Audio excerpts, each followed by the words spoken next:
Yo, yo. What up, Comic Sense community, crew, crowd? That is the core 3C family. Shout out to you all. We are back again with another episode of Focus Final Order Cutoff, Uncanny Spec, where we are going to cover the keys in the spec from FOC on 11/28/2022. That was Monday, or if you're following lunar, Sunday into Monday. That will cover lunar, diamond, and penguin. You know, the three big ones. Shout out to everyone's in the room. We've been away from for a while. You already know, holidays. I've been under the weather. No excuses. We're back. We're back at it. Obviously, we're on a different day. We will be back to Tuesday mornings at about 7 o'clock, 7:30. We'll get back to our regular time, but wanted to make sure to get this show out for this week because we already had it prepared. Ran into some technical issues yesterday morning. Had to kick it and live chat with the people from StreamYard for like an hour and a half to get this thing up and running and back to our regularly scheduled programming. So next week we will be back. Before we get into Focus, I want to pay the bills. I want to keep the lights on. So here you have it. Like and follow Comic Sense on Facebook. Join our Comic Sense Facebook group. Check us out on YouTube. Subscribe to the channel. Follow us on the Instagram. Find us on the Twitter. Okay, then. I want to address the elephant in the room. There's a room and there is an elephant that keeps getting trotted into said room. Not by our awesome members from our Comic Sense community, because y'all are awesome. You already know what time it is. You know how we get down. People who are finding us on YouTube in the YouTube community, I often get the same comment on these videos. It's generally something like, really cool video, really informative.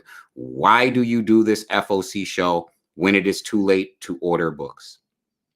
I've addressed this with the Comic Sense community in the past. They know what time it is. For those of you who are watching on YouTube in the future, and I'll address it again, I have no problem. I will say it until I'm blue in the face so that people get an understanding. So when you order books from FOC, this is a way of life, so to speak, for some people. It keeps the lights on. It helps them pay the bills. Some people make a lot of money. It is not an easy thing to do, right? If you're really ordering for what Comic Sense orders books for. Comic Sense is a spec company. Our brand is Spec, for those who follow us on Facebook. People scroll at the bottom of the screen. For those of us who watch our live sales stream, we have the most curated live sales stream probably in live sales, comic live sales. Our brand is based on Spec. That is what we base our brand on. That is what we base our business on. That is what we base our credibility, our reputation on, our ability to speculate with some level of accuracy. So when it comes to Final Order Cutoff Uncanny Spec, I've worked in comic shops. I've ordered books for brick and mortars. Not the same as ordering books for live streams, just to make that clear. Ordering books for brick and mortar, a lot more goes into it, right? You have to be able to gauge, you have to order for your pull list. Then you have to be able to accurately, or within some approximation, gauge what I need to order for the table or for the racks, and what type of walk-in traffic do I have, and how much of this product that I order am I actually going to be able to sell? Someone who has a brick and mortar certainly has to order more books than someone who is doing a live sales stream, especially someone like myself, Issue X, and Comic Sense, who I'm ordering for a curated live stream. The people who come to my live stream are looking specifically for key books, spec books, #1 issues, first cover appearances, first appearances, which is going to be the focus of this show. Focus.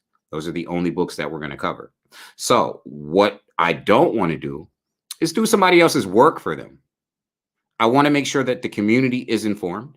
I want to make sure that the Comic Sense community is informed. We do a very good job of informing the Comic Sense community. If you are new to the community, I'm going to advise you to like and follow Comic Sense on Facebook and join our Facebook group so that you can stay up to date on some of the dope things coming down the pipeline prior to FOC, so that you can make sure you go to your local comic shop and have these things added to your pull list or your favorite live streams or what have you.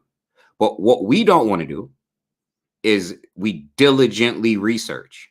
I often say, if you are using only key collector for spec, it isn't spec. It's disrespect. If you are only using key collector for spec, it isn't spec. It's disrespect. There's research that goes into it. You should be reading the synopses, as we will do. On this particular episode of Focus, we are going to jump into Diamond. We're going to jump into Penguin. Lunar, we're going to read the synopsis. You should be reading these synopsis, because sometimes Key Collector, shout out to Key Collector, sometimes Key Collector doesn't get all of the keys, because I can imagine they're going through FOC and just reading everything. And in many cases, the synopses give you clues, give you the information. Then there is educated guesswork when you see a cover and you see someone that you've never seen before. I go do the research. Who's this character on this cover? I track down the character. And if I can't find the character, then I can safely assume there's a possible first appearance, possible first cover appearance. This is work. It takes time, takes energy. I don't want to do the work that someone else is not doing. This is not a knock on the comic collecting community, because Comic Sense wants collectors to win. We are the Robin Hoods of the unfair market. We want you to win. What we don't want to do is we don't want to do the work for other people. Like there's a business aspect, and other people have businesses. We have businesses. We have a business. We want to do the work for the community. We do not want to do the work for other people. Do your own work. It's what it is. I don't want to tell you. I mean, obviously, there are local comic shops that I'm cool with. You can always call me up. Yo, Ish, should I order this? I'll let you know. I'll give you my input. I'll give you my information. I'm not going to tell the entire world on YouTube, every local comic shop from here to Timbuktu, what you should be ordering, especially because you're running a business and you should be ordering for the specifics of your business. You should be able to gauge the type of walk-in traffic that you have or what have you in order for those purposes. Again, we're a curated stream. We order specific keys and spec books for a curated streamed audience. That is what it is. That is why, for those who have been inquiring from the YouTube community, why we don't put out the Focus show until the day after FOC. Generally that morning, Tuesday morning, between 6 and 7:30, you'll catch this show. That is why. We just don't want to do the work for other people. I do a lot of work. I don't want to do all this work and then somebody just comes in and says, well, he already did the work for me. Boom. Nobody's doing the work for me. That's what it is. So there's that. Shout out to everyone that's watching. That is the explanation as to why we do not do this show prior to FOC. And I just want to add, there are tons of shows on YouTube, tons of key and spec and FOC shows that drop on YouTube well before FOC. Tons. I can think of a few right now. Not going to name them because, listen, we're doing our own thing here. It is what it is. They are not like us. So we're going to get into it. First things first, you know what it is. First things first, man, you're messing with the worst. We are going to jump right into our DC catalog. We are only going to be covering keys and specs from DC Comics. We're going to pull up Lunar because we like to go right into the applications so you can see what we see. Just make sure that you can see it. Yep, you see Lunar right there on the screen, and we're going to get into it. It's going to be a quick one. Big week, big week, but this one is going to be quick. So then let us get to it. First, we have Action Comics 1050. Listen, Action Comics, the entire Action Comics brand is changing, and it is changing with this issue. What does that mean? We don't know. You got to get the book, read the book to find out what this means for the future of Action Comics. And as you can see, oh boy, there are a ton of covers for Action Comics number 1050. 1051 is going to be a big issue. We're going to get into it. Here is your Action Comics Jim Lee Ink cardstock variant 1 in 1050. Of course, they have a 1 in 1050. Jim Lee cardstock ink variant 1 in 1050 variant. There's like, I don't know, man, almost the entire letter, all of the letters of the alphabet, pretty much. That's how many covers there are of this book. Here is your 1 in 500 This is a Ariel Cologne cardstock, 1 in 500, really dope cover. And then you have, I guess we're just gonna jump to your 1 in 250, bunch of Supermans, Bizarros, Metal, all of the Supermans, all of them. There you have it. Some Lex Luthers, like all the things.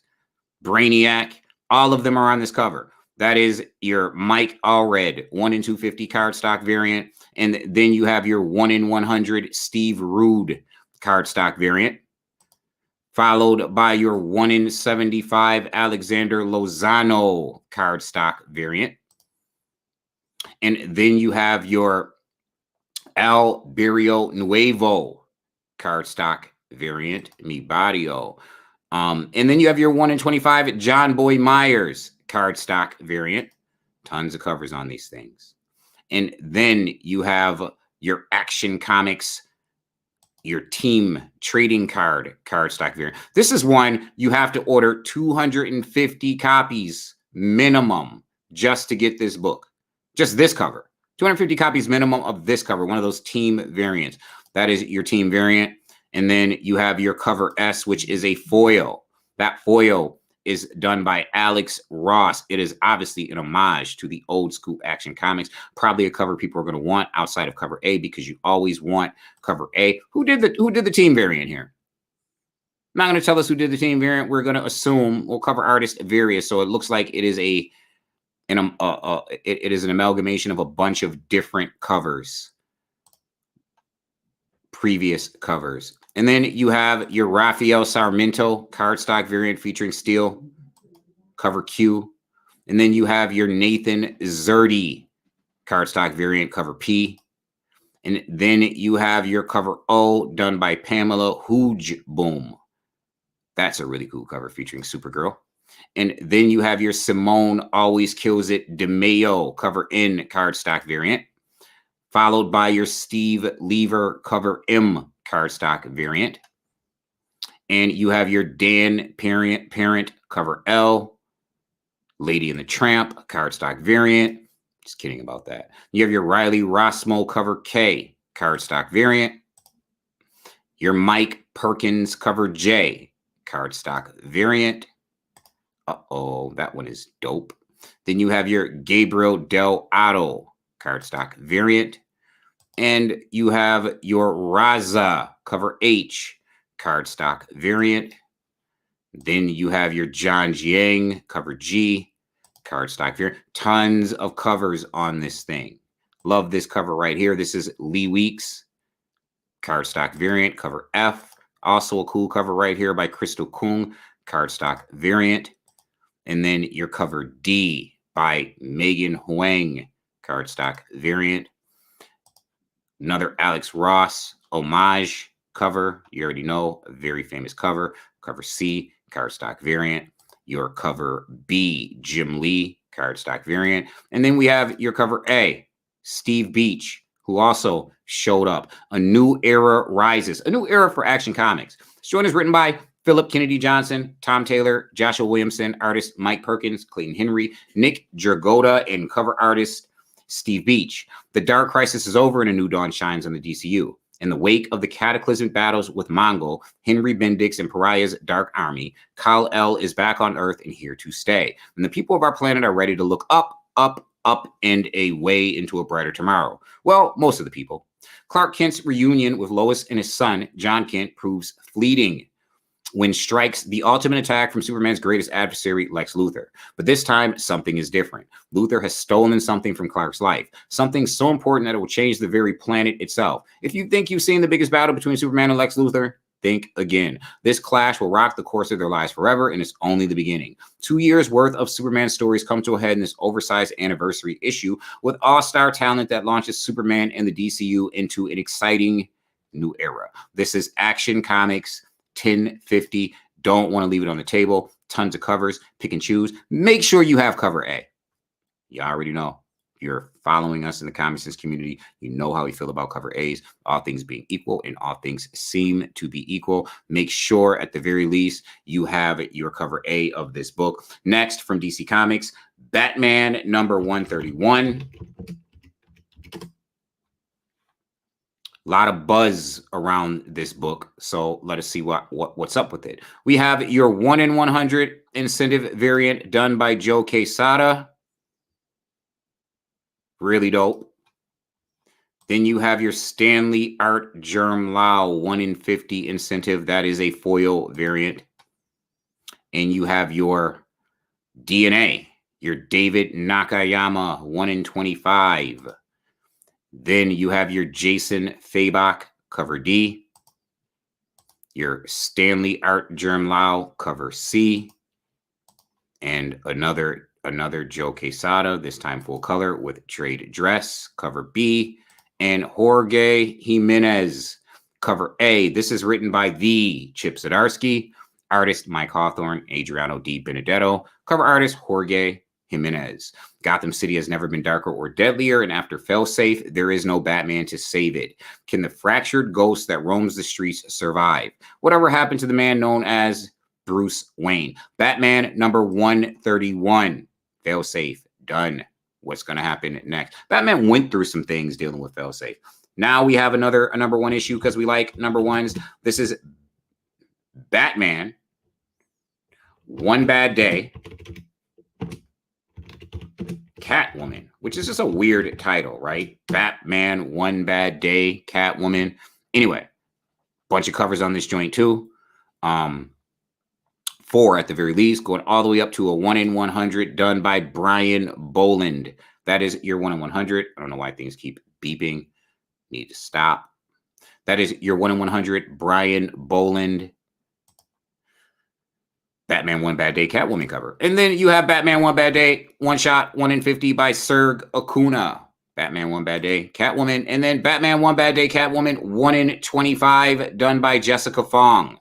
That is dope. Then you have your A cover, which done by Jamie McKelvey, you'll want. This is the one you want, my opinion. I like the racial variants, but you always make sure to have cover A.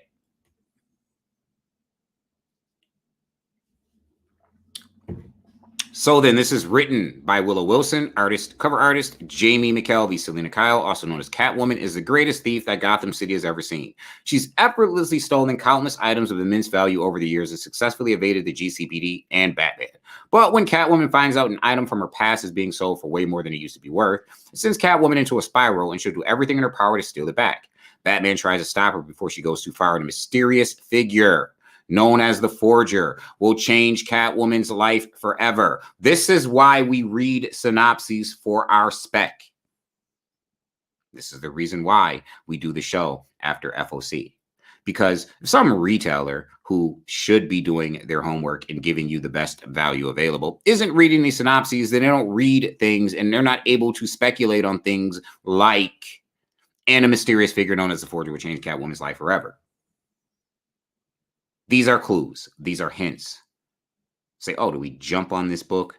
Perhaps it's the first appearance of this Forger character. Maybe not. But now we know it is worth taking the chance. And we do. Batman One Bad Day, Catwoman number 1, possible first appearance of the Forger. There is that. Next, from DC Comics, we have a guaranteed first appearance. How do I know? Because same speed. We're going to be doing this thing. If y'all follow the Comic Sense community, you know I beat the horse dead. And then I send it to the glue factory. I'm just not going to be beating on a dead horse all the time. I'm dragging it off to the blue. The point is going to be driven home. And we're going to do it with this one. Blue Beetle, Graduation Day number 2. We know that this is a key book. They didn't tell us this is a key book. This comes from doing homework. We know that Blue Beetle number 1, which drops today, is the first cameo appearance of the Yellow Beetle. Sorry, should be Blue Beetle Graduation Day number 2. The first cameo appearance of the Yellow Beetle. We know that it is the first full appearance of Fade Away. But if that's the first cameo appearance, then that makes this the first cover appearance of Yellow Beetle. How do we know? There's your 1 in 25 design variant. There is Yellow Beetle right there on the cover. First cover appearance of the Yellow Beetle. Blue Beetle graduation day number 2. This is your 1 in 25 Adrian Gutierrez Yellow Beetle design cardstock variant.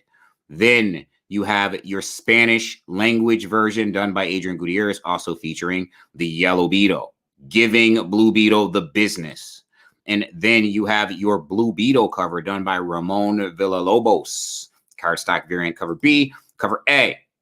Graduation day, cover A, Adrian Gutierrez, Yellow Beetle on the cover. Here's the deal. A cover. Obviously, if you can get a hold of the 1 in 25, that is the cover you want. This will be the first full appearance of the Yellow Beetle. That will be the cover appearance. That will be the cover you want. All things being equal, and you cannot get your hands on this 1 in 25, make sure you have cover A. Cover A will trump the Spanish language cover, and it will smash cover B. Cover B, if you want to have every cover, cool. But if you're collecting for investment, you don't have to pay the extra buck that it is going to cost you to get cover B when cover A is the key cover. It is the cover that will matter if you are not getting the 1 in 25. Most people won't get the 1 in 25. That will make this cover A have, if it is going to have aftermarket value. And then I wouldn't leave the Spanish cover on the table either. I believe that will just be heavily under ordered. So I certainly wouldn't leave that on the table. That is your Blue Beetle graduation day number 2. First full appearance, first cover appearance of the Yellow Beetle. Flash number 790. Did we order this book? I don't think we ordered this book. We didn't order this book. Harley Quinn number 25. We did order. Why? Because we love Stephanie Phillips. We love local Stephanie Phillips, local to Western New York. Shout out Stephanie Phillips. Shout out to her run on Harley Quinn. So we have an Ijaker cardstock variant 1 in 50.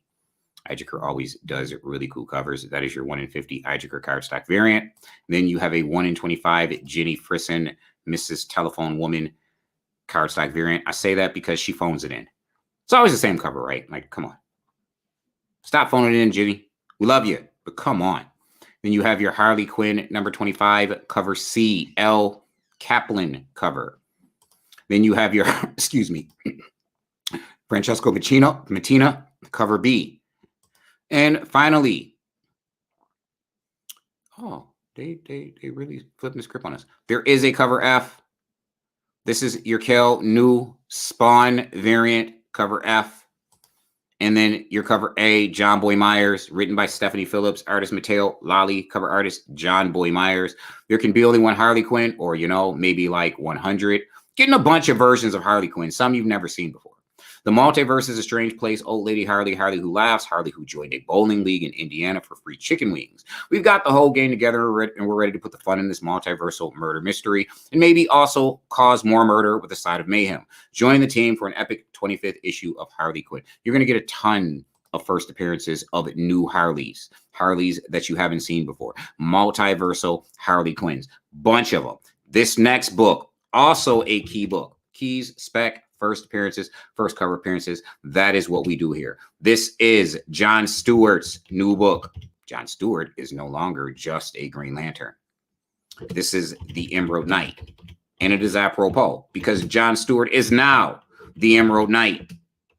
Yeah, boy. And the synopsis tells us, here is your 1 in 50 Mateus Mahanini cover featuring John Stewart as the Emerald Knight, Emerald Sword and all. Where did we first see the Emerald Knight? In Future State somewhere last year in one of those alternative universe books. We got a Future State book with a cover featuring a bald-headed John Stewart as the Emerald Knight. Now John Stewart is the Emerald Knight. Maybe you want to go back and find that Future State book. Can't remember the title offhand. Here is your 1 in 25 ratio variant by Kanan White, also featuring John Stewart, the Emerald Knight. Here is your cover B by J Hero. Really dope cover. Followed by your cover A, Mateus Mahanini, written by Jeffrey Thorne, artist Marco Santucci, cover artist Mateus Manhanini. John Stewart has been trapped in the dark sectors for months with the rest of his Green Lantern comrades. With the power of the God Storm at his disposal, John's using everything he can to take down Isak, the mad new god, and bring his fellow corpsmen home. John will need to become something new to win the war against Isak. He'll need to become the Emerald Knight. Beware his power. John Stewart, the Emerald Knight, #1. First solo series, Jon Stewart as the Emerald Knight. First appearance of Jon Stewart as the Emerald Knight in the mainstream DC universe. Key book. Next, we have a book that seems to be pretty hot, especially because there was a television series, and especially because this character has always been pretty hot. This is Sandman Universe, Dead Boy Detectives. Come on. Get it right, Issue. Issue is having issues.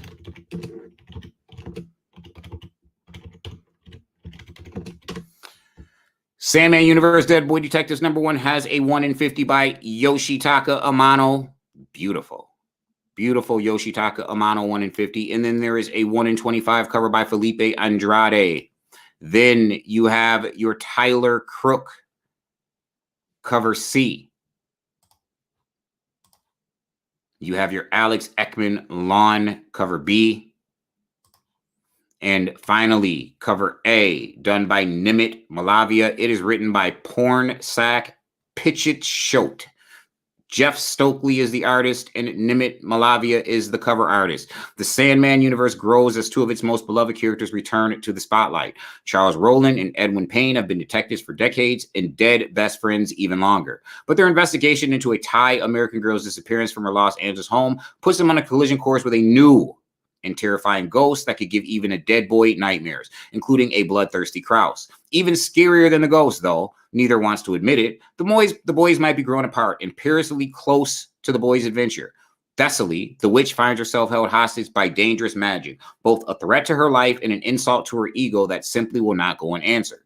Eisner Award-winning writer Pornsak Pitchett-Schote is joined by celebrated artist Jeff Stokely to take the dead boys to the scariest place of all, the heart of Hollywood. Dead Boy Detectives, Sandman Universe #1.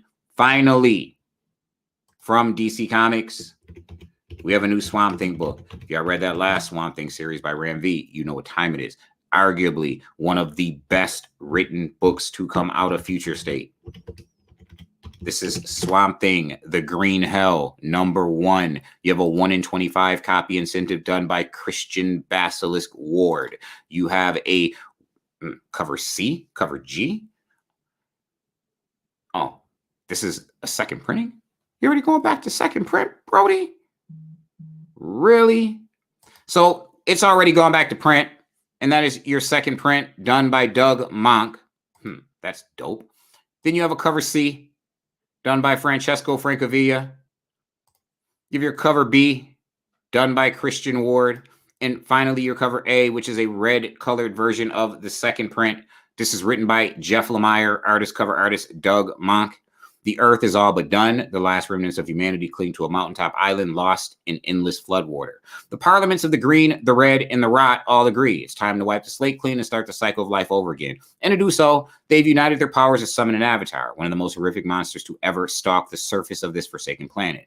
Against a creature like that, there can be no fighting back unless you have a soldier who understands the enemy. Someone who has used his tactics before. Someone like Alec Holland. Of course, it would help if Alec Holland hadn't been dead for decades. Jeff Lemire, the author of the smash hits Joker, Killer Smile, and The Question, not to mention Family Tree. The Deaths of Vic Sage, along with the graphic novel that inspired the television sensation Sweet Tooth, returns to Black Label with one of the greatest artists in modern DC history, Doug Mank.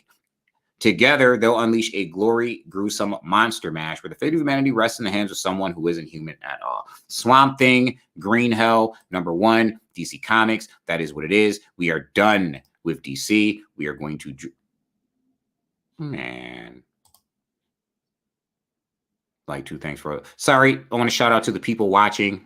Like, a thumbs up, 2 thanks for all you do. You have an entertaining and informative show. Hit that like button and stick around. You might learn something. Appreciate you, Andre. Really appreciate you. Thank you for checking us out on YouTube. We are going to drop from DC.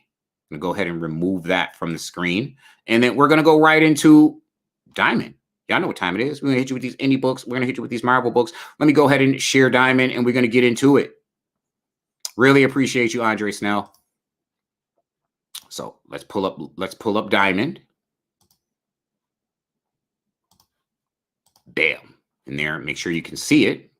Then we're going to get into it. It's telling me it's having a problem streaming to Facebook, which Sucks. Can't worry about it right now. We're going to stick with what's going on YouTube. So then, pull up Diamond. And our first book from Diamond. This is Purple Triangle. We always talk about this. The Purple Triangle tells us what? Let's go up here and look and see.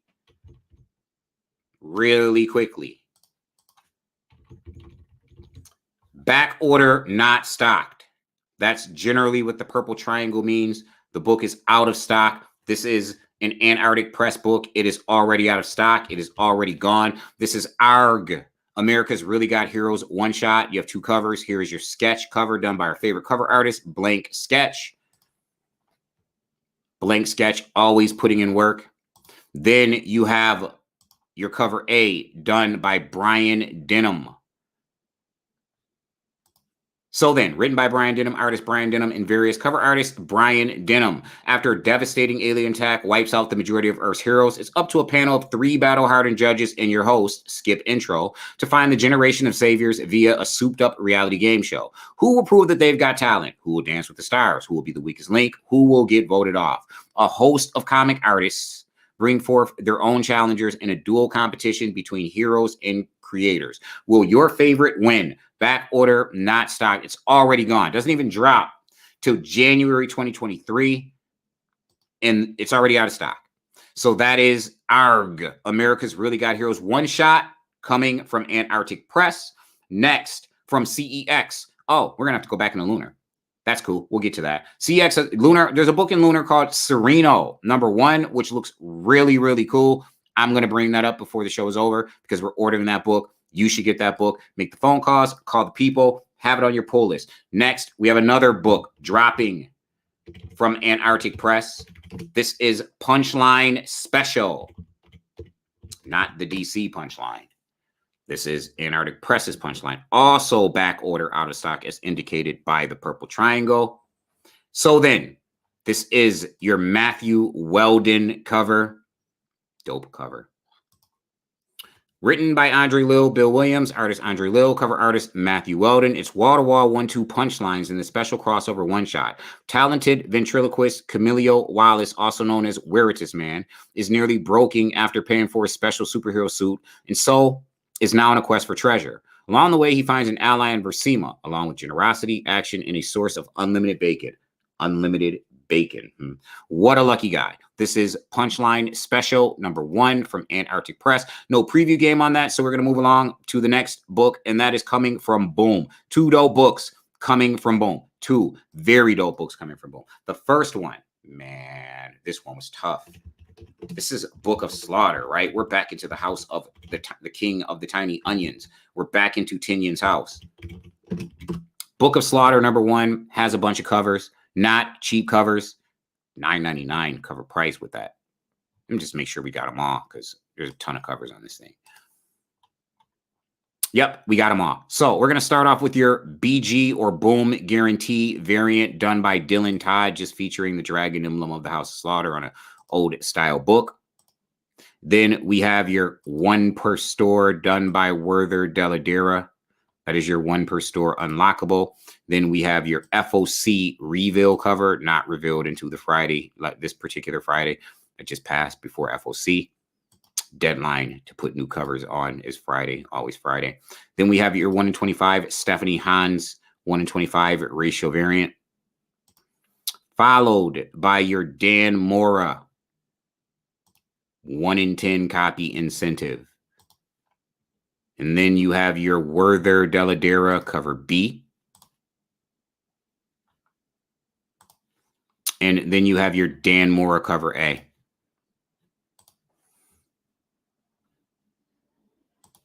Written by James Tinian IV, artist Werther Deladera, cover artist Dan Mora. The future of the slaughterhouse is laid bare by Something is Killing the Children and House of Slaughter creators James Tinian IV and Werther Deladera in the very first Something is Killing the Children one-shot special. From the sidelines to the spotlight, Book of Slaughter follows the white mask, Maxine Slaughter. But will her loyalties remain where they are, or will she show her true colors? In addition to being a precursor to the upcoming chapters of both series, this special issue features a sizable guidebook that delves into the deep lore of the Order of St. George. An important book for those who are collecting the something is who are in the slaughterhouse, House of Slaughter mythos, the Order of St. George, something is killing the children, House of Slaughter. For those who are collecting that stuff, this is a key book for those collecting or following the mythos. You're going to get some new information, some new cool stuff. Book of Slaughter #1. Then from boom, we have a second print. You know how we feel about subsequent prints. Once Upon a Time at the End of the World.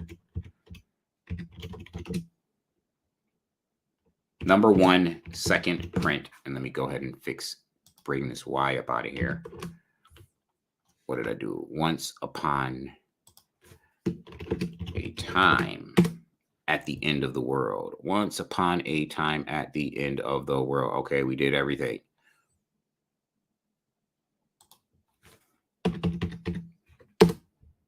Come on, man. What are you doing? Did I miss something? Once Upon a Time at the End of the World. Maybe they want me to be more specific. Maybe they want me to write boom in here or something. I don't know.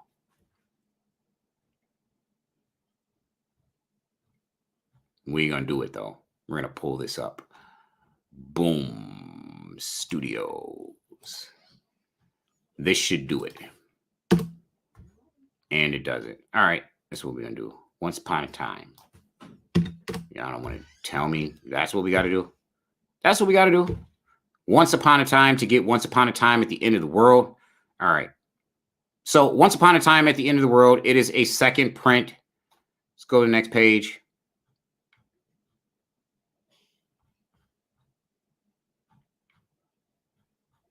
Boo.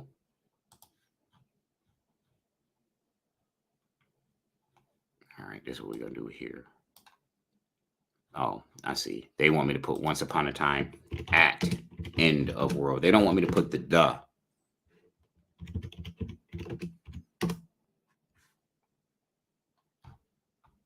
That's what it is. They don't like the word the.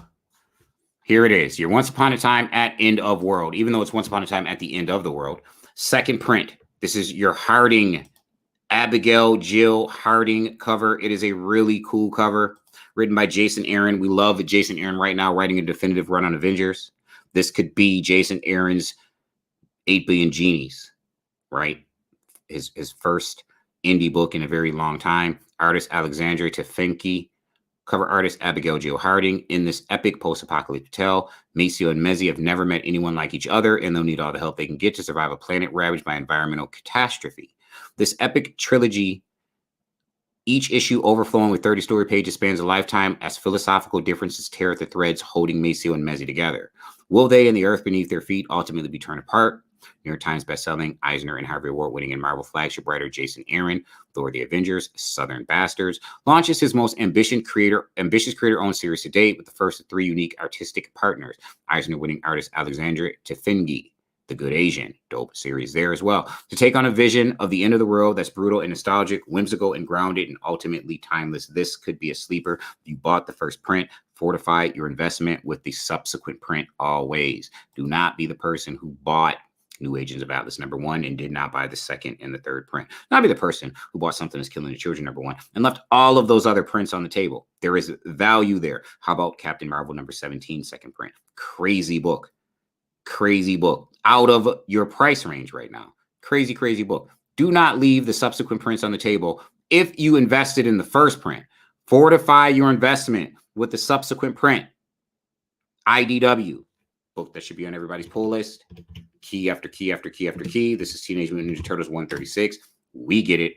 We get it every week. Why do we get it every week? Because every other week, it is a key.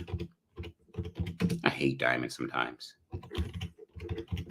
Sometimes they don't want me to write any Teenage Mutant Ninja Turtles. Sometimes they do. Oh, I gotta take Boom up out of here.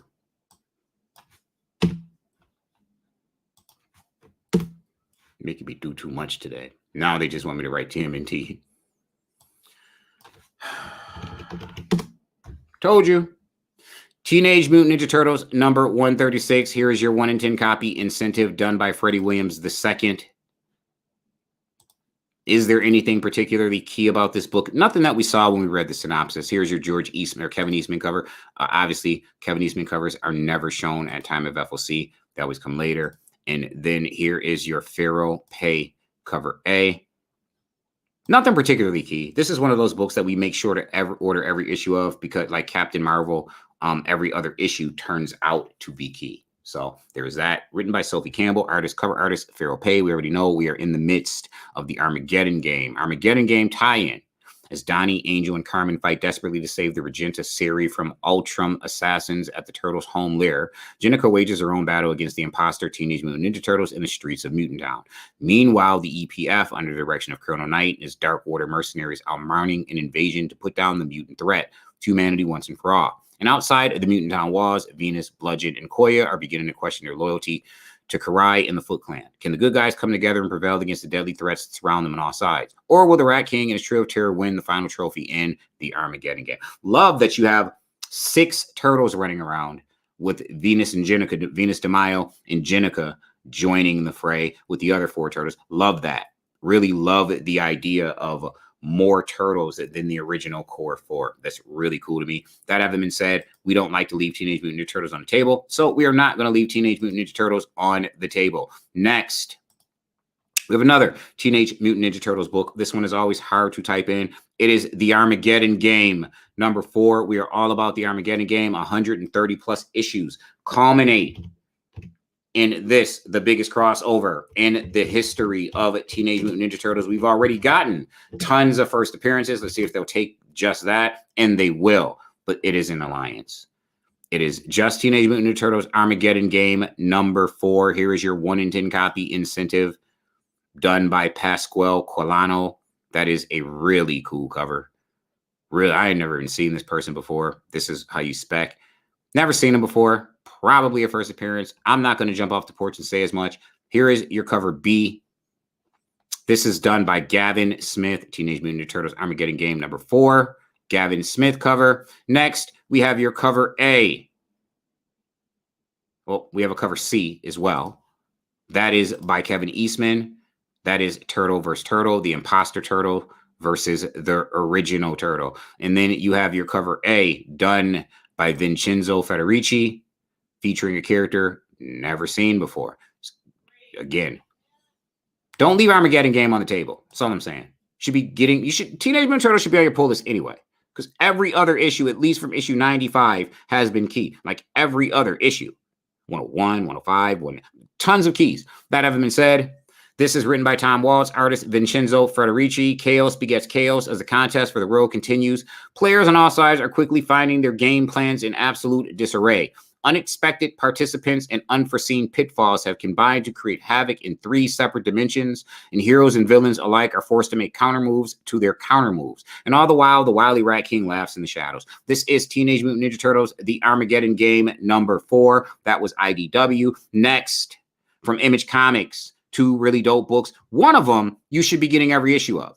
Every single issue, period. First one, though, is a subsequent print of a book that dropped a week ago that is really hot right now. This is I Hate Fairyland by your homeboy, Scotty Young, number 1, second print. You know what time it is. Do not leave. Already back ordered out of stock. Do not leave subsequent prints on the table. Scotty Young doing the cover art on this one. It is a black and white version of the first print, cover A, written by Scotty Young, artist Brett Bean, cover artist Scotty Young.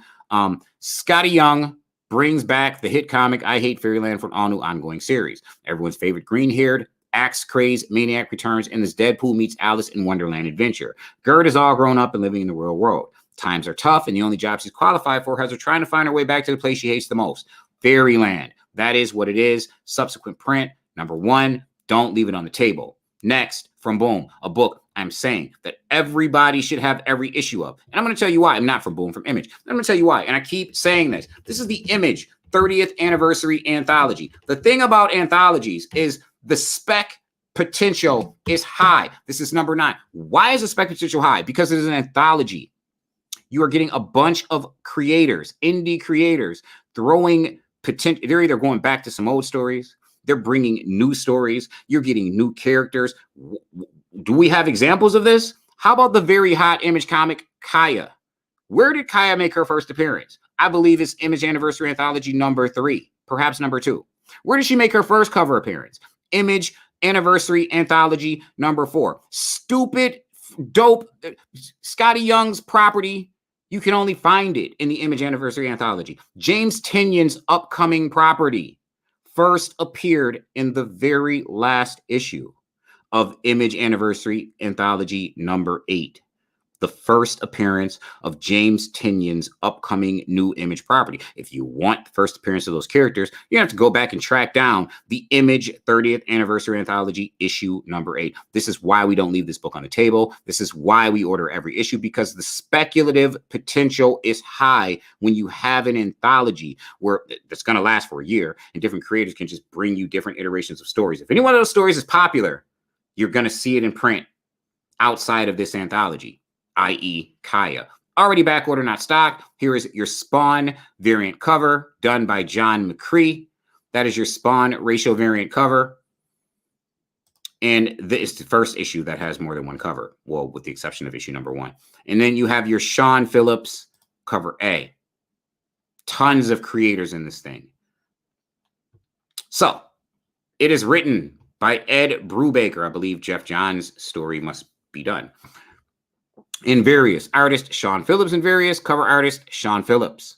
Our all-star celebration of Image's 30th anniversary rolls on with all new shorts by Ed Brubaker and Sean Phillips, Chuck Brown and Steve Statz, and Jerry Dugan and John McCree. Plus, More of the Blizzard by Jeff Johns and Andrea Moody. Closer by Kieran Gillen and Steve Lieber. Red Stitches by Brendan Fletcher and Erica Henderson. Gehenna by Patrick Kinlan and Maurizio Rosenweich. Hack and Slash vs. Image by Tim Steele and Stefano Caselli. Billy Dogma by Dean Haspio. And Stupid Fresh Mess by Scotty Young. Stupid Fresh Mess. It's really dope. It's in every issue. You can only get it in here. We'll probably see Scotty Young collect that somewhere else or go back to the well on that book. Make sure you have these books. Back order, not stocked. Make your phone calls, call your people. Tell them I haven't been collecting the Image 30th Anniversary Anthology. I should have. If you have back issues, I want them all. There's only 8. I want them all. And then I want 9, 10, 11, and 12. It is an anthology of new hotness. It is an anthology of potential key potential. That's what it is. Should be called the Image 30th Anniversary Key Potential Anthology. That having been said, next from Source Point Press and last from the indies that we like here at Comic Sense, this is your Curse of Cleaver County double feature. By the way, if you're out shopping for comic books today, if you're out doing your Wednesday weird thing and you look for a book from Scout called Pop Pulp Bites, they did include a secret variant. They included a secret variant of Pulp Bites from Scout. Curse of Cleaver County double feature. Don't even got to put in feature. Here's what it is. So Source Point Press is starting its own horror line. And this is the book that is going to be the premise for it. Such that they decided we're going to give you a 1 in 20 copy incentive that we're not even going to show you. But it's done by Ryan Brown and Jean-Francois Bolu. So then, they're not even going to show us the 1 in 20, but we are going to see the Kit Wallace cover C. Shout out to Kit Wallace. Love Kit Wallace's work over at Source Point Press. And then we have your Kit Wallace cover A. So then, Garrett Gunn, Joshua Werner, Kit Wallace, Caleb Valerio are the artists, and cover artist Ryan Brown. Sorry, that is a Ryan Brown cover. This limited edition double feature includes the introduction of the brand new Horrorverse from Source Point Press. Set in the one of the deadliest fictional locations in the world, The Curse of Cleaver County follows some of the most grotesque, gruesome, and gore-fueled killers as they haunt, horrify, and harrow the peaceful residents, featuring stories by Garrett Gunn, Kit Wallace, Joshua Werner. Back order not stocked. Preview game on deck, so we gonna peep it. There is your preview game. I hate when they give us credits pages in previews games. It's just a tease. You don't want that.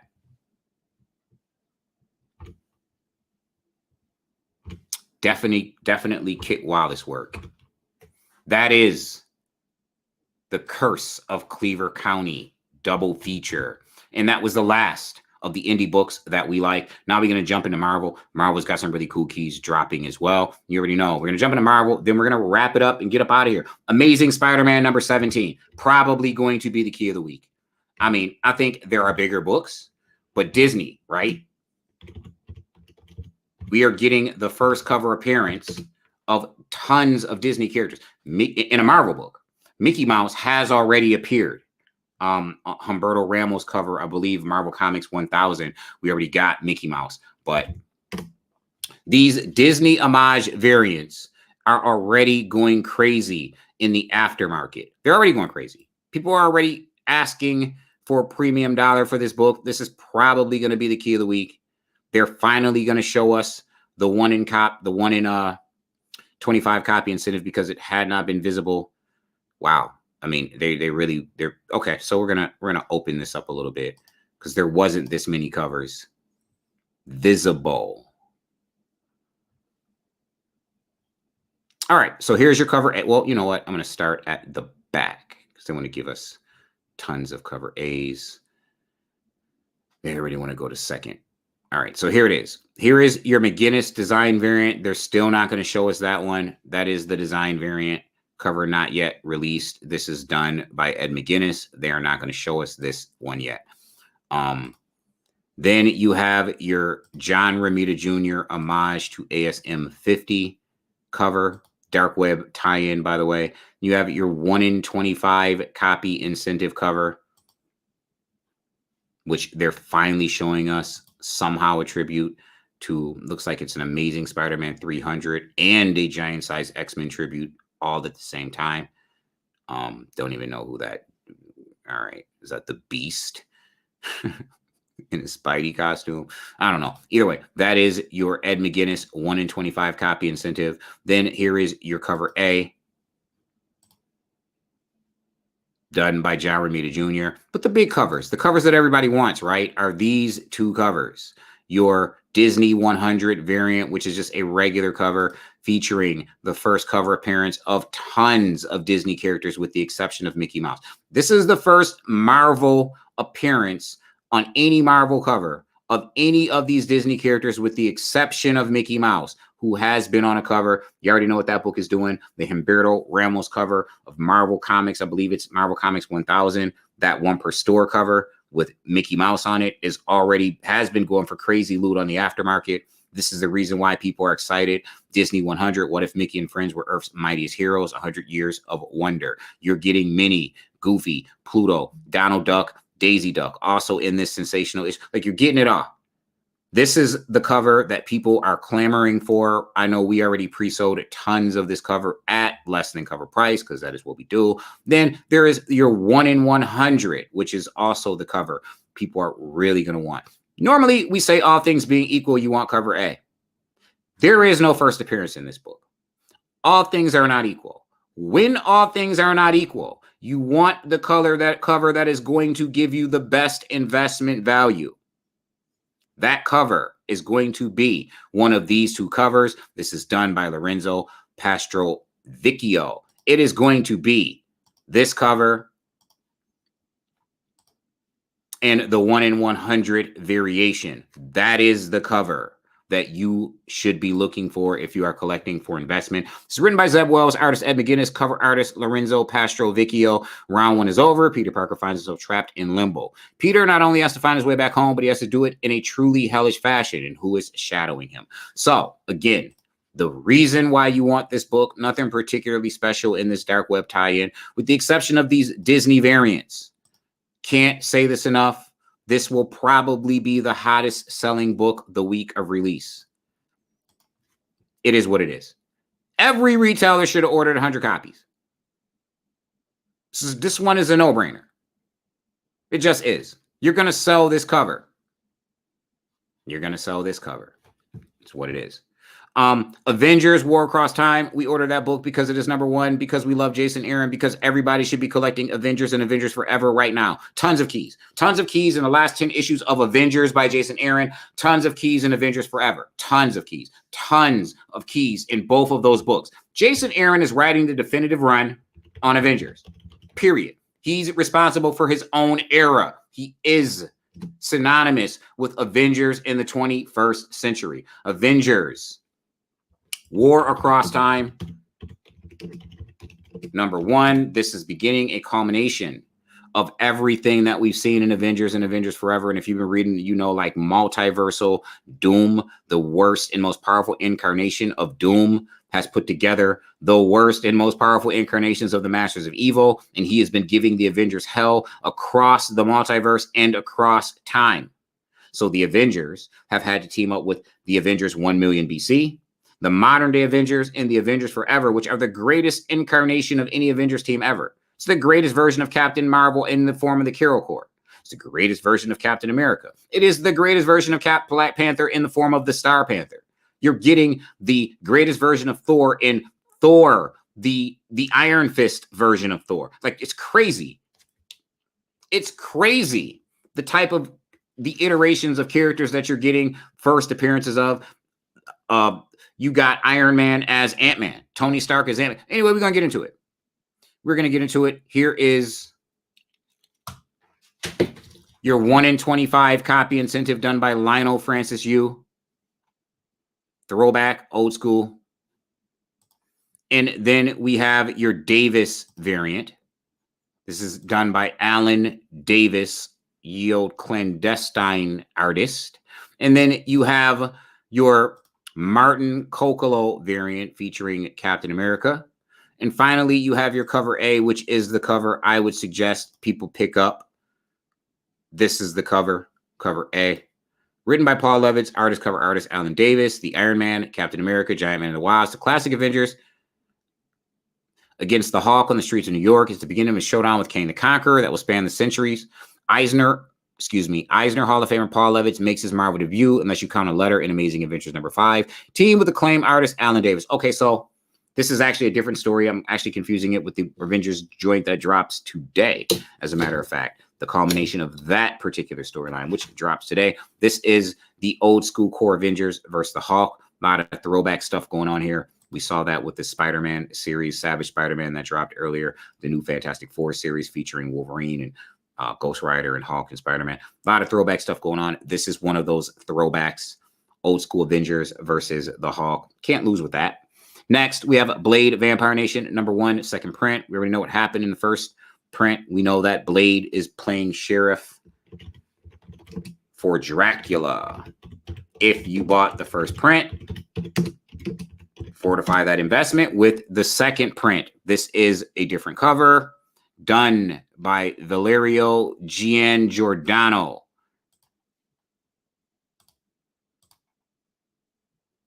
Really cool cover. From the pages of Earth's Mightiest Hero. We already know what time it is. Mark Russell, Dave Walker, and Miko Swayan are the artists, and cover artist Valerio Giangiordano. The deep dive into Dracula's new kingdom is established in Avengers, starring Blade, the sheriff of Vampire Nation. An assassination threatens to unravel the fledgling country and spread chaos throughout the world. But is getting rid of a nation full of bloodsuckers really all that bad of an idea? Blade himself isn't too sure. That is Blade Vampire Nation, #1, second print. Next, we have Captain America and the Winter Soldier Special, #1, second print. We already know what happened in this book. Should be reading Captain America Symbol of Truth. I'm just saying. Tons of keys in that book too. We got a whole new team of villains, and they're dope villains. These aren't your everyday, cottonmouths or what have you. These villains that appeared throughout the pages of Captain America Symbol of Truth are really dope. They've already done some things to pretty much destroy Steve Rogers' life. Bucky ain't an ally anymore. We're getting a new Winter Soldier, and we're getting him in this issue, and this is a subsequent print of that issue.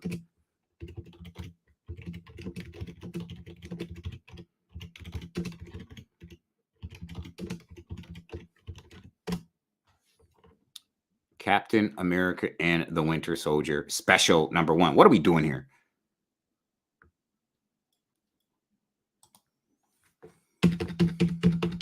Y'all be wanting too much, Diamond. You're too finicky, Diamond. Diamond, you're too finicky. All right, let's go with the ampersand. No, let's just go Captain America, Winter Soldier. Doesn't want to do that. Maybe they want the ampersand. They don't want that. Captain America and the Winter Soldier. Anyway, y'all know what time it is on this book. I'm not going to trivialize over this. It is a subsequent print of a book that dropped about 3 weeks ago, giving us a new Winter Soldier. Bucky has a new persona.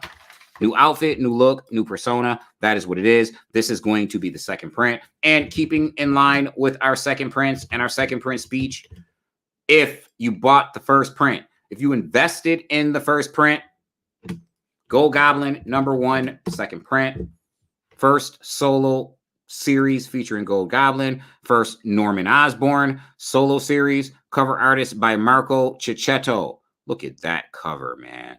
Really dope. An amalgamation of Green Goblin and Gold Goblin, both of the Norman Osborn identities. Christopher Cantwell is the writer, artist Lan Medina, cover artist Marco Cicchetto.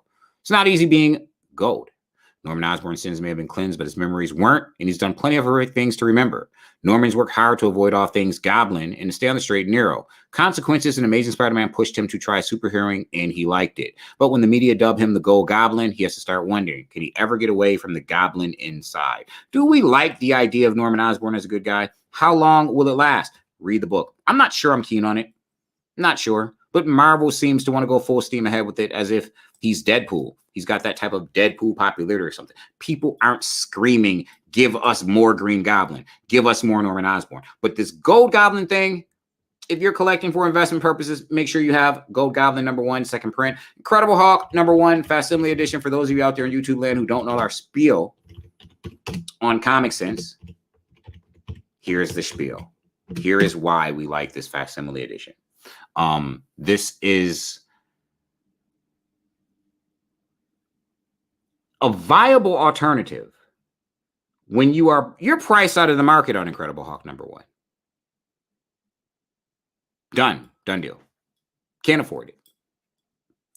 Viable alternative, similar to the gold record reprint of Journey into Mystery #83, similar to all of the Amazing Spider-Man #1 reprints that are on fire right now, or an Amazing Fantasy 15 reprint. Any of these reprints of these key books that you're priced out of the market on, the viable alternative, we like to identify trends before they become trends. Here's an example of a trend.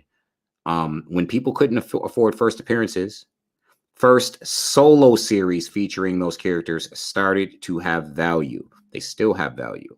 That is a trend because first solo series are viable alternatives when you can no longer afford the first appearance. Thus, the market trended in the favor of first solo series as well. Viable alternatives. People started buying what was affordable, and they slowly became harder to afford. Same with these facsimile editions, these reprints, these true believers. As the market, as you are beginning to get priced out of the market for the same reasons that first solo series became valuable, the same reasons are going to apply to these reprints and these facsimile editions for the same reasons. This is your Dynamic Forces Incredible Hulk #1 facsimile edition. You're already priced out of the market on this. Not only are you priced out of the market on this, try and find it if you had the loot for it. Come on, damn it. Let's do this. Original cover. You know what time it is. Is he man or a monster, or is he both? Fantasy as you like it. Incredible Hulk #1. Writer Stan Lee. Artist, cover artist Jack Kirby. Meet the Incredible Hulk for the first time. Re-experience the landmark issue that introduces the strangest being of all. Is he man or monster, or is he both? When puny scientist Bruce Banner's gamma bomb experiment is interrupted by young Rick Jones, Banner charges onto the test site to rescue the reckless teen and ends up caught in the blast. When the sun falls, a hulking new form rises with gray skin, not green. The world is his, for he is the Hulk. But who or what is the gargoyle? What are his plans for this newly minted monster? And will it be the Hulk or Bruce Banner who triumphs over this iron curtain of evil? It's one of the all-time great Marvel comic books, boldly presented in its original form, adds in awe, reprinting Incredible Hulk #1 from 1962. Remember when the Hulk could only turn into the Hulk when the sun went down? Remember when he was gray? If you don't, this is the book. Next, we have Miles Morales, Spider-Man #2. We know it is the first appearance. We have a first cover appearance. His name is Rabble. We are getting Rabble in Miles Morales, Spider-Man #2. And Rabble is going to be on the cover. It's such aggravation when you're dealing with Miles Morales because it's got like 4 volumes of comics. Really tough. So here we have the Miles Morales Spider-Man #2. I know for a fact this is the homage variant cover. That is going to be one of the covers. I think that might be that's the CGC graded option, but that is definitely going to be one of the covers. Okay, here we go. Here it is. This is your Stephanie Hans classic homage variant, which I just showed you, done by Stephanie Hans. Really dope. It is the Spider-Man #1 Todd McFarlane homage variant. Here is your 1 in 50 copy incentive featuring the first cover appearance of Rabble right there on the cover. And then you have your Miles Morales Spider-Man #2. Your Dyke Ruan cover featuring Scorpion. And finally, I believe that was your cover A. Oh, no, we got a 1 in 10 copy design variant. Forgot about that. Featuring Rabble. That is your Federico Vincentini 1 in 10 design variant featuring Rabble. Those are all the covers. So then, written by Cody Ziegler, artist Federico Vincentini, cover artist Dyke Ruin, Spidey versus the Scorpion's Sting. Miles Morales' road is spinning out of control. A mysterious new threat is rising and coming at Spider-Man hard. And if Spidey doesn't fight back with everything he's got, he could lose everything. What does this new villain have to do with Misty Knight's investigation and a slew of upgraded foes like the Scorpion terrorizing NYC? This battle is going to change Spidey's life forever. Someone's not walking away from this one. First appearance of Rabble, Miles Morales, Spider-Man #2. Next, we have Star Wars Hidden Empire #1, second print. If you're leaving Star Wars books on the table in the 21st century, what are we doing? You're not collecting for investment, and that's cool. You're collecting to read, or you're not interested in Star Wars. That is cool. Whatever the reason you choose to collect for, we're good with it. This happens to be a spec show. You shouldn't be leaving Star Wars #1s, especially High Republics. But this is Star Wars Hidden Empire. You shouldn't be leaving Star Wars #1s on the table. Why? Because Star Wars doesn't like to give you 1 first appearance. They always give you 2. They usually like to give you like 7 minimum when they give you first appearances. Star Wars Hidden Empire #1 went back to print. This is your second print. Do not leave it on the table. It has a 1 in 25 copy incentive. That is done by Arthur Adams. Not really. Arthur Adams is the GOAT, in my opinion. Not feeling 21st century Arthur Adams. I don't know what it is. And then this is your Stephen Cummings cover. Really cool cover. Written by Charles 8 Billion Genies Soul. Artist, cover artist, Stephen Cummings. The mysterious syndicate Crimson Dawn and its leader, Lady Ki Ra, have become the galaxy's most wanted criminals as Emperor Palpatine realizes the scope of Ki Ra's plans against him and moves to destroy her. But Ki Ra still has tricks up her sleeve. And with the help of the Knights of Ren and her many other allies, she will not go down without a fight. Star Wars Hidden Empire #1, second print. Do I got to give the second print speech again? I'm not giving the second print speech again. I done gave it twice, a few times. Subsequent prints, y'all know what time it is. Fortify, fortify, fortify. Speaking of Star Wars, how about the new High Republic book? Every issue of High Republic. I don't care if it's High Republic Adventures. I don't care if it's IDW's High Republic, Dark Horse's High Republic. If High Republic is in the title, it should be on your pull list. I'm keeping it real with you. Like, this is not a joke. Way too many first appearances. High Republic is probably going to be the future of Star Wars on television. It is highly likely that High Republic is going to be the future of Star Wars on television. This is your Star Wars High Republic #4. Really tough to pull this book up because they don't differentiate between the various High Republic titles that have dropped. They just, Diamond doesn't seem to differentiate. So it's very tough to pull this book up, but we're going to do it because you need to know why. Okay, here it is. Star Wars High Republic #4. Man, I got to go deep into the well for this joint. Like deep into the well. Here is your 1 in 25 copy incentive. I'm really going to the well for this book. This is done by Marguerite Savaje. That is your 1 in 25 copy incentive. And then there are just your cover. I believe there's they added a Bengal cover. So here's your Bengal variant. And then you have a cover A. This is your Bengal variant. And then you have a cover A, which is on the next page. Do you see how many pages I had to go through. I had to go to page 3 just to get to Star Wars High Republic number 4. So here is your cover A by Ario Anindito. Cover A, written by Cavan Scott, artist Andrea Brocardo, cover artist Ario Anindito. Violence comes to Jeddah. The Temple of the Wii has been attacked. Vilder Mac, critically injured in a blast. Is Tay Sarek to blame? The Herald of the Open Hand has arrived to address the convocation. But just what is the nameless horror that lurks in the streets of the Holy City? The Battle of Jeddah begins here. High Republic, probably going to be the future of Star Wars on TV. Probably going to be the future of the Star Wars universe. They created the High Republic, and they said as much, to give creators an era to write in where they are not restricted or confined to the Luke Skywalker family and the Luke Skywalker timeline, to be able to tell new stories in a world where they have the freedom to do so. Don't leave High Republic on the table. Too much opportunity for potential investment value in High Republic for it to be left on the table. You should have anything that has High Republic on it. You want it. Mando number 7 dropping. Star Wars Mandalorian number 7.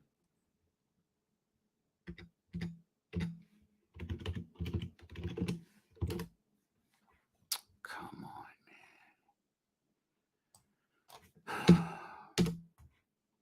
Star Wars Mandalorian. I want me to put the in there. Like, whoa. Okay. So here's your 1 in 25 copy incentive done by Joshua Sway.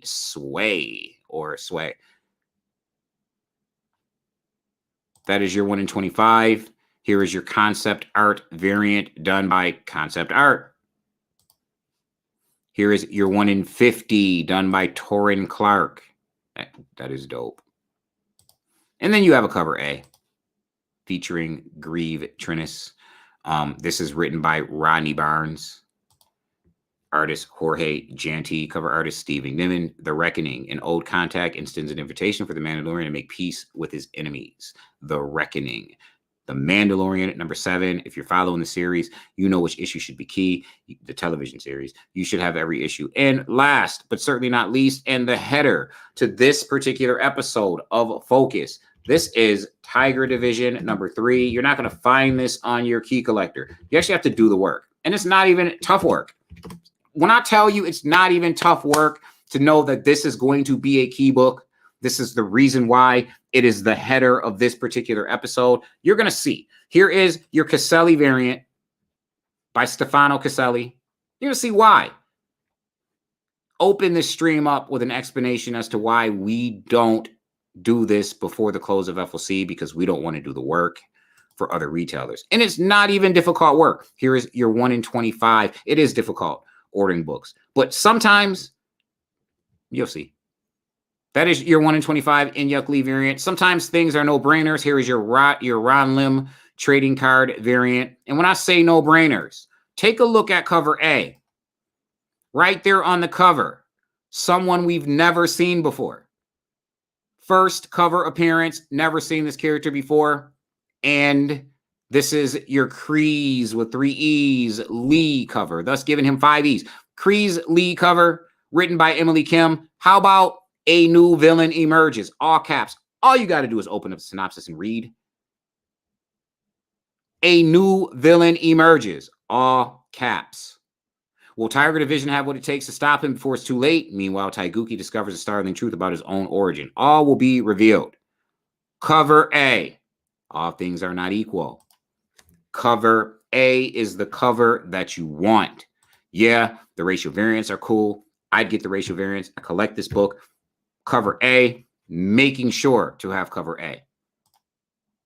All things are not equal. Never seen this guy before.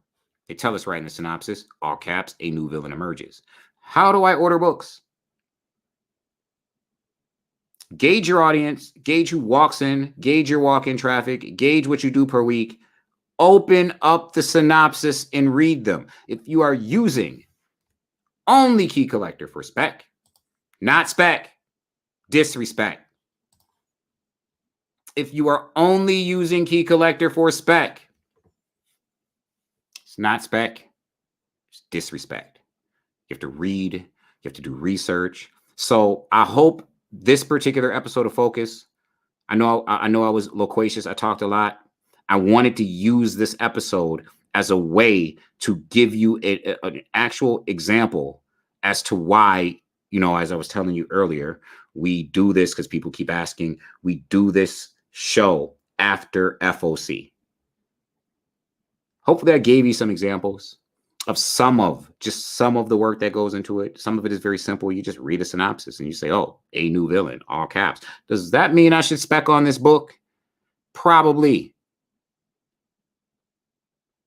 No brainer on that one. That was Tiger Division number 3. That is what it is. I want to shout out to the Comic Sense community crowd crew. I want to shout out to Andre Snell again for your comment. Appreciate you following us on YouTube. Want to make sure everyone likes and follows our Facebook group, our Facebook page, joins our Facebook group. You're checking us out on YouTube. Props to that. If you're not, find us on YouTube. Follow us on YouTube. Like a video. Find us on the Instagram. Find us on the Twitter. Everything is Comic Sense with an X. Everything. Find us. Follow us. Stay up to date. We really appreciate your support. Shout out to the Comic Sense crowd, community, crew, and crowd. Love you all. You are dope. I am Issue X. This has been Focus, Final Order Cutoff, Uncanny Spec. As always, it is the Comic Sense Shut Up is production. I'm going to go ahead and shut up, y'all. Pieces.